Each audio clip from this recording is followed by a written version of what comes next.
bakunzi ba Kivu Today News twongeye kwasuza tubifuriza igitondo cyiza. Turi ku itariki 13 z'ukwezi kwa gatanu mwaka 2026 tugiye kurebera hamwe ibivugwa mu burasirazuba bwa Repubulika ya Demokarasi ya Kongo, mu Burundi, mu Uganda ndetse n'ibindi bice bitandukanye by'isi.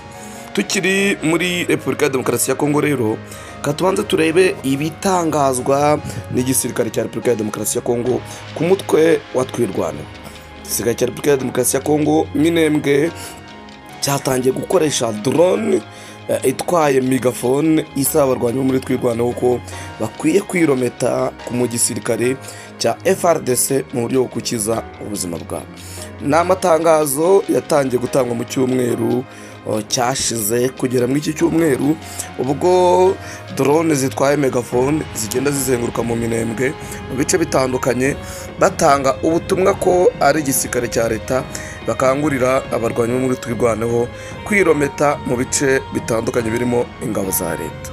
Ni ubutumwa bwatangiye gutangwa ku munsi wo kuwa gatanu, aho iyi drone igenda itwaye inzandiko, itwaye amafaranga, igenda bitagaguza mu makaritsiye atandukanye abamo twirwaneho, ikavuga yuko isaba abarwanyi ba twirwaneho kwirometa mu bice bigenzurwa n'igisirikare cya leta. Bakavuga yuko utazitanga azahura n'ibibazo, ko bavuga yuko bazabarasa, bakavuga bati twarabagose nimwanga kwitanga ubundi muzaraswa mufatwe bunyago. Barababwira yuko bakwiye kwirometa mu gace ka Gakenke, Karinyi ndetse na Mikenke, ibice birimo igisirikare cya Repubulika ya Demokarasi ya Kongo. Rugabo agaruka ku izi mvugo z'igisirikare cya Repubulika ya Demokarasi ya Kongo, yabyamaganiye kure, aravuga ati ntabwo dushobora kwirometa mu gisirikare cya Kongo kuko ntabwo twigeze dutsindwa. Ati abantu bashyira intwaro hasi nk'uko igisirikare cya Kongo kiri kubivuga, ni abantu batsinzwe, ni abantu bamanika amaboko nyine. Twebwe rero ntabwo twigeze tumanika amaboko kuko twahereye kera tubatsinda, na n'ubu turabategereje kugira ngo n'ubundi nimudusanga nimudutera tubahondagure. Ntabwo rero byo kumanika amaboko Rugabo bikozwa cyangwa kwishyikiriza ingabo za Repubulika ya Demokarasi ya Kongo FARDC. Yabiteye twatsi, aravuga ati umuntu wabashutse ko kugenda mutagaguza utunote tw'uduhumbi, utunote twangahe tw'amanyekongo aricyo kizatuma abasirikare bacu birometa, ntabwo ari byo, kubera ko ntidukeneye amafaranga, dukeneye umutekano. Igisirikare cya FARDC rero mu gutanga ubu butumwa nyuma cyaje no kwigamba yuko harimo bamwe mu basirikare batanu batwirwaneho, harimo umwe bise umututsi, baje kwirometa mu gisirikare cya FARDC kugira ngo nyine ajye mu buzima busanzwe nk'uko bo babitangaza. Ariko Rugabo uvugira iki gisirikare cya twirwaneho we yabitewe urwatsi, aravuga ati nta muntu n'umwe ushobora kuva muri twirwaneho ngo agiye mu gisirikare cya leta, kuko leta ni leta y'abicanyi, ni leta ifite igisirikare gikorana n'imitwe yitwaje intwaro, irimo umutware wa FDLR w'abajenosideri, irimo Wazalendo ifata abagore ku ngufu, igirira n'abo abaturage. Ati rero ibyo ntabwo dushobora kubikozwa twebwe ngo tuze kwifatikanya n'abicanyi, nta muntu n'umwe wo muri twirwaneho uzabikora cyangwa ubitekereza. Ikindi ni uko leta ya Kongo yongeye kugaba ibitero bikomeye mu bice bitandukanye, n'ubundi bice bitandukanye bya Minembwe nk'uko Lawrence Kanyuka yabigaragaje mu itangazo yasohoye ku itariki 12 z'ukwezi kwa gatanu 2026. Yavuze yuko guhera mu saa moya za mu gitondo kugera saa 4 za mu gitondo ihuriro ry'ingabo zirwana ku butegetsi bwa Kinshasa n'ubundi zarashe buhumyi, zagabye ibitero buhumyi ku basivili batuye mu Minembwe ndetse no mu bindi bice bituwe cyane n'abaturage nka Gakenke ndetse na Bidego nk'uko yabigaragaje.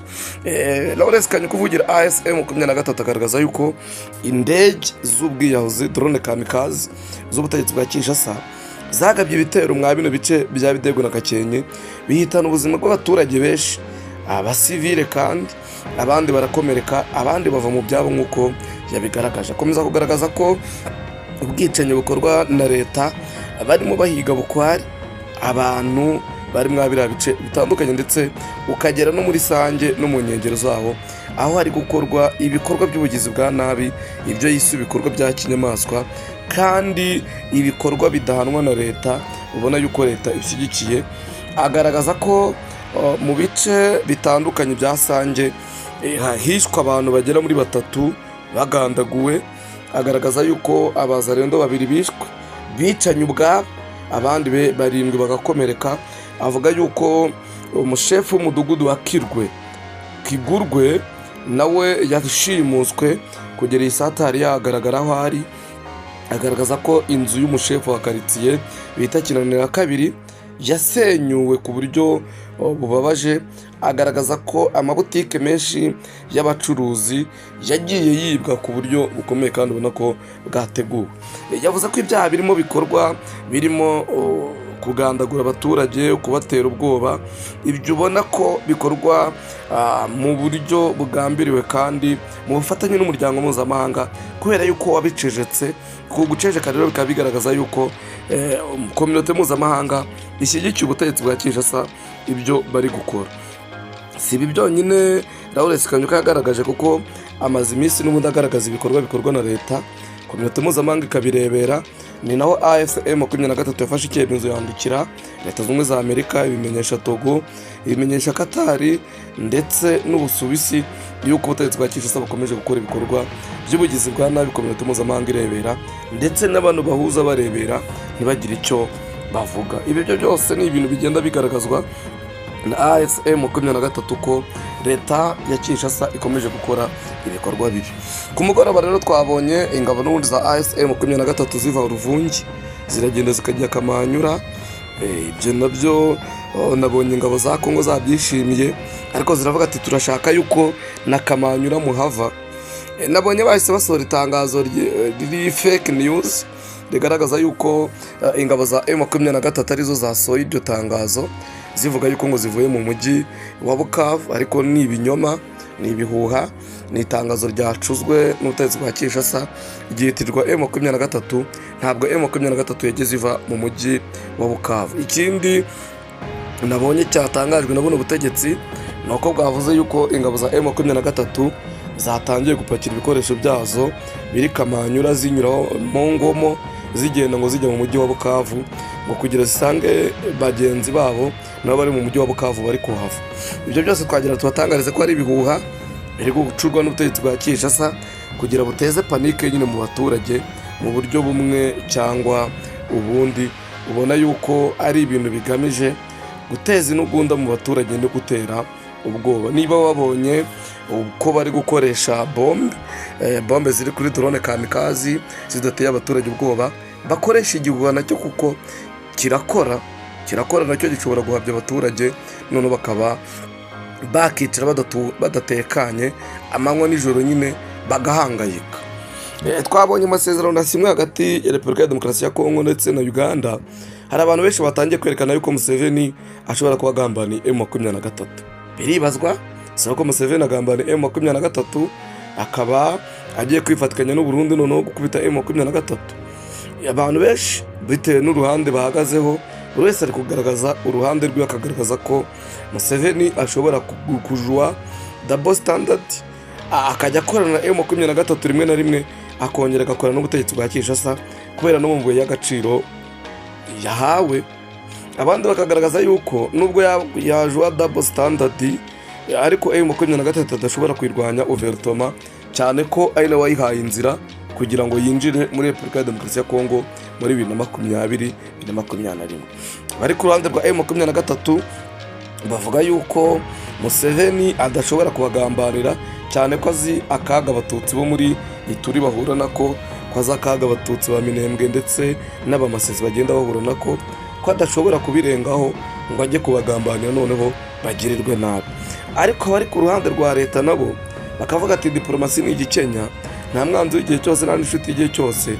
Ubu bushobora kuba uburyo bwiza noneho Gisekedi agiye kuprofita ko yemereye Museveni mu y'agaciro, akamwemerera ibikorwa remezo, akamwemerera gucukura peteroli ndetse no kugira uruhare mu kubaka Rusizi ya 3, noneho n'ibikorwa remezo gari ya moshi n'ibindi. Museveni agahita profita, noneho amabuye atabonaga mu buryo bweruye akayabona, none akaba yaba nka Amerika, akaza agafata kano gace ka Rubero, za Warikare, none akarwanya M23 agafasha n'ingabo za leta gusubiza inyuma M23. Atashobora kuba nka perezida w'u Burundi akaza abera igihato M23. ati buriya iyo ingabo z'u Burundi zitaba mu majyepfo ya Kivu, M23 iri za Bariki, iri za Karemi, Makobora ya mbere, Makobora ya kabiri, hose yari kubihafite ihakontorora. Atariko kubera yuko ingabo z'Abarundi zababangamiye, byatumye ibice byinshi zari zigiye zirimo n'urugamba rukomera, M23 ikahafata ariko yakoresheje imbaraga zikomeye, ariko ikajya ihura n'ibitero bindi biva mu gihugu cy'u Burundi, biva ku ngabo z'u Burundi ndetse na FDL. Ati ibyo byakomye mu nkokora M23 ku buryo n'ubu gusubira inyuma iva mu kibaya cya Rusizi, iva mu mujyi wa Uvira, byaturutse ku kuba ingabo z'u Burundi na leta y'u Burundi basakuza bakavuga bati ntabwo abantu tubashaka. Ati mw'iyi minsi rero M23 ivuye mu kibaya cya Rusizi, ibintu bishobora kongera kuba bibi kubera yuko ingabo z'u Burundi zihise zibona imipaka yazo uko zikontorora yose, noneho zikaba zakongera n'imbaraga mu kurasa M23 no kugaba ibitero mu bice bikotorwa na M23.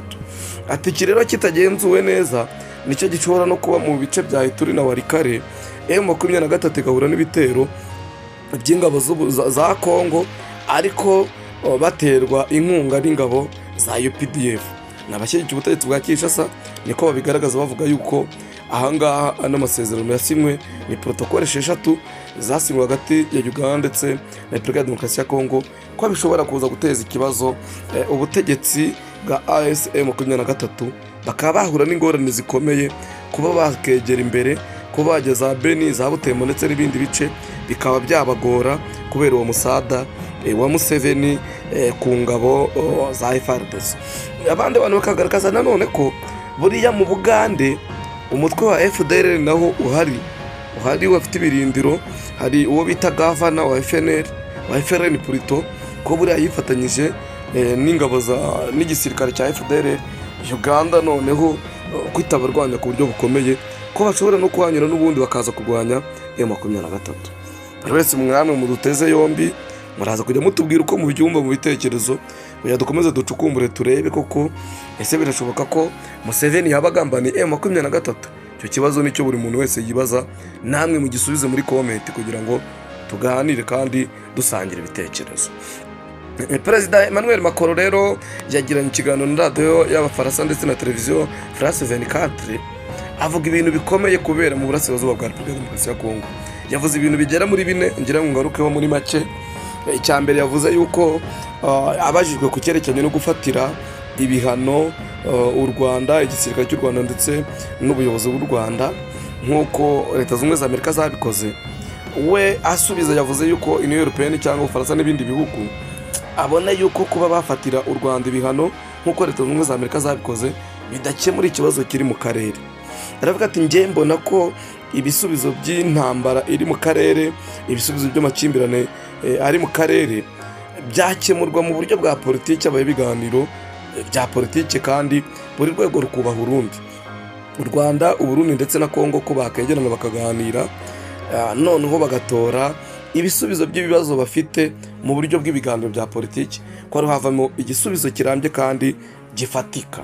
Aravuga ati ndabona ko Perezida Paul Kagame ndetse na Perezida Felix Tshisekedi bicaranye baganira, noneho hagafatwa ibisubizo bifatika bishingiye kuri politiki kandi bitanga ibisubizo birambye bikemura ibibazo biri mu karere mu buryo buhoraho kandi bufatika. Niko Perezida Emmanuel Macron abibona. Icyo ni icyambere. Icya kabiri yavuze ati Amerika ibyo yakoze gufatira u Rwanda ibihano ndetse n'igisirikare cy'u Rwanda ibihano, ati twebwe nk'Ubufaransa ntabwo bitureba, ati ibyo ngibyo ni iby'Abanyamerika, ati twebwe iki turaje ishinga nuko akarere kagira umutekano kandi usesuye, ati kwishyira mu bikorwa ibyemezo bya Leta Zunze za Amerika nk'Ubufaransa, twebwe ntabwo ibyo ngibyo bitureba rwose, ibyo bireba Amerika nk'iyabifashe, twebwe ibyo dushyize imbere n'ibiganiro. Icyo ni icya kabiri. Icya gatatu yagarutse ku mutekano w'abantu bahohoterwa muri Repubulika ya Demokarasi ya Kongo. Perezida Tshisekedi ejo bundi mu nama n'abanyamakuru agaragaje yuko uhohotera abanyamurenge n'abandi bantu batandukanye ko azahana. Perezida Emmanuel Macron yabigarutseho, aravuga ati hakwiye kuba habaho ubutabera ku bantu bahohoterwa mu burasirazuba bwa Kongo ndetse muri Kongo muri rusange, kugira ngo abanyekongo babane mu buryo bwiza kandi batuje, bahuje, bubaka igihugu cyabo mu buryo bwiza. Nuko ubutabera bukwiye gukora akazi kabwo, yaba ari uhohotewe umusivili, yaba ari uhohotewe umunyepolitiki, yaba ari uhohotewe umupolisi cyangwa umusirikare, wese agahanwa, umuco wo kudahanwa ubudahana ugacika. Yagarutse ku byerekeranye n'ingabo z'u Rwanda zivuga ko ziri muri Repubulika ya Demokarasi ya Kongo, ntiyabivuze mu buryo bweruye, ariko yavuze ngo Repubulika ya Demokarasi ya Kongo ubusugire bw'igihugu cyabo bukwiye kubahwa, yaba ari ingabo z'u Rwanda zivuga cyangwa abandi bagakura ingabo zabo muri Repubulika ya Demokarasi ya Kongo, ubusugire bw'igihugu cya Repubulika ya Demokarasi ya Kongo bukubahwa, niko yavuze. Agaruka ku cyerekeranye n'amatora, ntiyabivuze mu buryo bweruye nabwo ko amatora atazategurwa, ahubwo yavuze ngo nta buryo wategura amatora igihugu gifite umutekano muke. Yashatse kugwisha muri bimwe Tshisekedi yavuze ko batazakora amatora kubera yuko kino gihugu cya Repubulika ya Demokarasi ya Kongo kiri mu ntambara. Nabonye bamwe mu bakeye Tshisekedi basabira hejuru bavuga yuko avuze ko amatora atazaba kubera intambara, ko bazayageza inyuma, ariko ntiyabivuze mu buryo bweruye. Ariko ubona yuko ibyo bintu nabyo by'uko amatora atazategurwa yabaye nk'ubivugaho asa n'ushyigikiye yuko atategurwa.